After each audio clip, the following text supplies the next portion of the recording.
हरिओम तत्सत। लोग कहते हैं कि खुशी खरीदी नहीं जाती है बल्कि कमाई जाती है। आप इस ब्रह्मांड में किसी भी जीव की बात करें तो अल्टीमेट उसका जो है एम क्या है, अंतिम उसका उद्देश्य क्या है।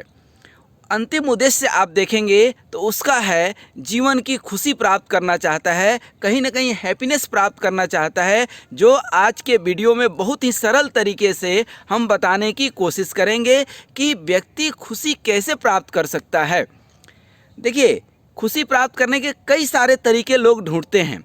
किसी के पास खूब पैसा है, किसी के पास खूब विद्या है, किसी के पास खूब धन वैभव है, किसी के पास महल अटारी है, किसी के पास सुंदर स्त्री, सुंदर पुत्र, सुंदर पति, सुंदर परिवार है। लेकिन किसी किसी के पास ये सब कुछ होते हुए भी खुशी नहीं है, क्योंकि इन सब के बीच एक सामंजस्य जो स्थापित होना चाहिए वह स्थापित वो नहीं कर पाता है। वह इस चीज़ को समझ नहीं पाता है कि सुई भी है, धागा भी है, लेकिन सुई और धागा को एक रिलेट नहीं करेंगे, एक संबंध नहीं बनाएंगे, धागे को सुई में नहीं डालेंगे, तब तक वह कपड़ा को सिल नहीं सकता है। कपड़ा फटा का फटा ही रह जाएगा। इसलिए इस दुनिया में कहते हैं ना, दो चीज़ नया, हमेशा चीज़ सीखते रहना चाहिए। समय के साथ स्वीकृति अपने को आना चाहिए। समय बदल रहा हो तो समय के परिप्रेक्ष्य में या तो इतनी हमारे अंदर दमखम हो कि समय को बदल दें या समय के अनुसार बदल जाएं।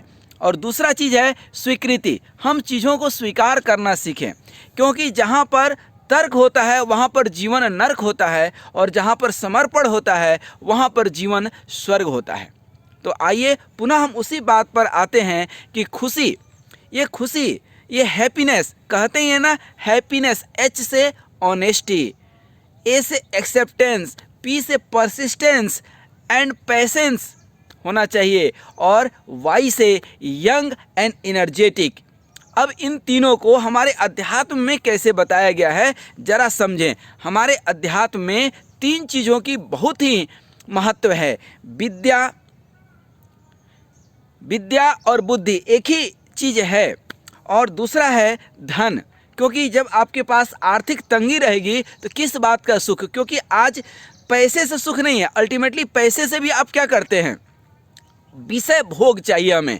तो इस संसार में रहने के लिए विषय भोग की भी आवश्यकता है, विषयों की भी आवश्यकता तो है। महल की ज़रूरत क्या है, सुख सुविधा के लिए। अब महल में बहुत अच्छा बेड, बहुत अच्छा पलंग है और नींद नहीं आए तो भी बेकार है। तो वो धन चाहिए हमें, और साथ में ही वह शक्ति भी चाहिए, वो अनुशासन भी चाहिए, वो पुरुषार्थ भी अपने जीवन में हो, तभी जाकर के खुशी मिलती है। अर्थात माता सरस्वती जो विद्या की देवी हैं, तो व्यक्ति के अंदर विद्या होना चाहिए, क्योंकि विद्याहीन मनुष्य नहीं बल्कि एक पशु है। तो एक तो सबसे पहले विद्या, और विद्या का समुचित प्रयोग ही बुद्धि कहलाती है। विद्या के ऊपर ही बुद्धि है जो प्रायोगिक है। अपनी स्वीकृति, मन तो कुछ भी कहता है, लेकिन मन के ऊपर, मन का ही अंतः चतुष्टय जिसको बोलते हैं, मन बुद्धि चित्त अहंकार। तो ये जो बुद्धि है इस विद्या से ही जो है और अनुभव से मिल करके बनती है। अर्थात मन तो कहता है कि खूब खा लो, लेकिन बुद्धि कहती है कि नहीं, थोड़ा सा पेट में जगह रहने दो, स्वास्थ्य को देख करके खाओ, स्वाद को देख करके नहीं खाओ, ऐसा बुद्धि कहती है। तो ये बुद्धि विद्या के थोड़ी सी ऊपर है, तो विद्या से ही जो है बुद्धि पनपती है, ये चीज़ ध्यान रखिए। दूसरा है धन, लक्ष्मी, वैभव। माता लक्ष्मी धन की देवी है, इसलिए धन आवश्यक है। तो विद्या बल, धन बल, ये तीनों मतलब दो अभी बताए, विद्या बल, विद्या से ही बुद्धि बल, और इस विद्या का समुचित प्रयोग करके धर्मयुक्त धन ही आपके जीवन में सुख लाता है। क्योंकि 2 नंबर से कमाया हुआ धन, अधर्म से कमाया हुआ धन आपको अल्टीमेटली सुख नहीं देता है। दुनिया को दिखेगा कि आपके पास खूब पैसा है, खूब धन है, खूब वैभव है, लेकिन अंदर ही अंदर आदमी जलते रहता है, अंदर ही अंदर एक भय रहता है, एक डर रहता है, और उसका किया गया कर्म, किया गया अधर्म युक्त कमाई उसको ही एक दिन मार देता है। कोई और वजह या निमित्त बन जाए ये अलग की बात है। हो सकता है कोई वजह नहीं बने, कोई निमित्त न बने, और उसका कमाया हुआ धन उसी को एक न एक दिन मार देता है। और तीसरा और सबसे महत्वपूर्ण है अनुशासन, पुरुषार्थ, शक्ति। शक्ति और संकल्प के आगे सफलता है, और विकल्प और शक्तिहीन व्यक्ति के लिए असफलता ही असफलता है। कहते हैं देवों के देव महादेव शिव, शिव में ई प्रत्यय हटा दीजिए, ई आकार हटा दीजिए तो क्या 100 है। तो जब शरीर के अंदर शक्ति है अर्थात माता दुर्गा, ये सर्व मंगल मांगल्ये शिवे सर्वार्थ साधिके, ये शिव जो है अर्थात शिव के अंदर भी जो शक्ति है, जो महादेव के अंदर भी शक्ति है, वह किसके द्वारा है? माँ दुर्गा के। अर्थात शक्ति होना चाहिए, अनुशासन एक जीवन में होना चाहिए। आज भारत ही नहीं पूरे दुनिया में लोग गरीब कम, दरिद्र ज़्यादा हैं। दरिद्रता एक अनुशासन है, अनुशासन विहीन जीवन है। और अनुशासन से गरीबी मिटे या ना मिटे, लेकिन दरिद्रता अवश्य मिट सकती है। भाई सुबह उठ करके हम कहीं एकांत में बैठ करके 10 मिनट भजन कर लें, इसमें कौन सी गरीबी आती है? गरीबी एक परिस्थिति हो सकती है, लेकिन पुरुषार्थ करने वाला व्यक्ति कभी न विद्याहीन होता है, न कभी धनहीन होगा, और न ही कभी शक्तिहीन होगा। सुबह उठ करके 15-20 मिनट थोड़ा एक्सरसाइज कर लें, भगवान का भजन कर लें, सुयोग्य करने योग्य भोजन ही हम ग्रहण करें। कौन कहता है राक्षसी भोजन करने के लिए? कौन कहता है मांसाहार करने के लिए? कौन कहता है दारू, नशा, शराब इत्यादि करने के लिए? ये मन ही तो आपको मजबूर कर देता है ना। तो ये तो आपके हाथ में है ना। तो ये तो दरिद्रता का प्रतीक है ना। ये गरीबी कहाँ है? व्यक्ति 800, 1000, 2000 का शराब पी लेता है और तब कहता है कि हम गरीब है। काहे कि गरीब?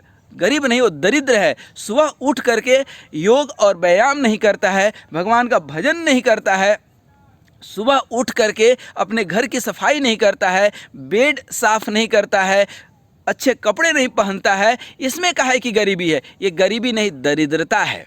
घर में संपन्नता देखने में खूब आती है, लेकिन संपन्नता वो संपन्नता नहीं है, वो प्रोस्पेरिटी नहीं है, वो समृद्धि नहीं है जहाँ किचकिच लगा है, जहाँ पे सब एक दूसरे से जल रहे हैं, एक दूसरे के प्रति ईर्ष्या है, एक दूसरे के प्रति एक जलन है, एक जो है राग है, एक द्वेष है। तो ये कहाँ से संपन्नता? कौन सी संपन्नता? कौन सी समृद्धि? तो ये समृद्धि आती है अनुशासन से। तो जीवन में अनुशासन बहुत आवश्यक है। कैसे जिएं ये कई बार हम बात कर चुके हैं और कई जगह ये उपलब्ध है। और ये तो अंतःस्थल, अंतः हृदय में ही होता है कि हम सुबह उठें, थोड़ा सा योग व्यायाम करें, हम अपने विचार को अच्छा करें। अच्छा विचार होगा तो अच्छा व्यवहार होगा, अच्छा व्यापार होगा, अच्छा परिवार होगा, पूरा जीवन त्यौहार होगा। जहाँ जाएंगे वहीं जीवन में पुरस्कार होगा, जीवन में एक आविष्कार होगा। और यदि गड़बड़ हो गया विचार तो जहाँ रहेंगे वहीं नरक का द्वार है। समाज में भी जहाँ जाएंगे वहीं तिरस्कार है। इसलिए मन में पालिएगा नहीं कभी अहंकार, नहीं तो समाज आपके और समाज के बीच, आपके और आपके परिवार के बीच इस अहंकार के कारण खड़ा हो जाता एक दीवार है और ये आपके जीवन को कर देता बेकार है। इसलिए मेरे प्यारे, जीवन में 3 चीज़ जाते जाते फिर से याद दिला दें कि अपने जीवन में विद्या जितना ग्रहण कर सकते हैं, जितनी पढ़ाई कर सकते हैं, अपने आप को जितना प्रबुद्ध कर सकते हैं अवश्य कीजिए। अपने आप को चरित्रवान बनाइए। चरित्र ही सबसे बड़ी संपत्ति है। और अपने जीवन में धन बल अर्थात धन का कभी दुरुपयोग मत कीजिए। एक तो पुरुषार्थ से कमाइए, अधर्म युक्त कमाई बिल्कुल मत कीजिए, अन्यथा ये सुख के बजाय दुख देगा। थोड़ी देर के लिए आपको सुख लग सकता है, लेकिन अंततोगत्वा वो दुख देगा। और व्यक्ति जो अधर्म युक्त कमाई करता है वो अंदर ही अंदर जलते रहता है, वो कभी सुखी अनुभव नहीं करता है। 2 पैसा कम कमाइए, ज़्यादा कमाइए, ईमानदारी से कमाइए, वफादारी से कमाइए, जिम्मेदारी से कमाइए और खूब कमाइए। नमक रोटी भले खा लीजिएगा, लेकिन अधर्म युक्त कमाई नहीं कीजिए। और तीसरा तत्व है शक्ति, अनुशासन, पुरुषार्थ। अपने अंदर एक अनुशासन होना अति आवश्यक है। अनुशासन नहीं होगा तो जीवन व्यर्थ हो जाएगा। इसलिए 3 तत्व, विद्या, विद्या मतलब सद्विद्या जिसमें किसी का भला हो, जीवनी ऊर्जा का सदुपयोग हो, अपना चरित्र ऊंचा हो, शिक्षा से एक संस्कार अंदर जो है पैदा हो, संस्कार एक डेवलप हो, एक पर्सनालिटी डेवलप हो। व्यक्तित्व तो बहुत लोग हैं लेकिन व्यक्तित्व तो बहुत कम लोगों के अंदर है। इसलिए शिक्षा का मतलब है कि आपके अंदर एक व्यक्तित्व आ जाए। और दूसरा है धर्मयुक्त धन। धर्मयुक्त धन से ही जीवन धन्य होता है, नहीं तो अधर्मयुक्त धन कमाना आपको बर्बाद कर डालेगा। और तीसरा तत्व और अंतिम है जीवन में अनुशासन, एक पुरुषार्थ, एक लाइफ स्टाइल कि सुबह उठे तो योग व्यायाम, जो काम करें एक भगवत भाव से, घर की सुंदर साफ सफाई, कपड़े साफ सुथरा, अच्छे से नहाना धोना, थोड़ा पूजा पाठ करना। और जहाँ भी आप कार्य करते हैं, जो भी काम मिला है, यदि विद्यार्थी हैं तो रगड़ करके 10-12 घंटा खूब पढ़ाई करना।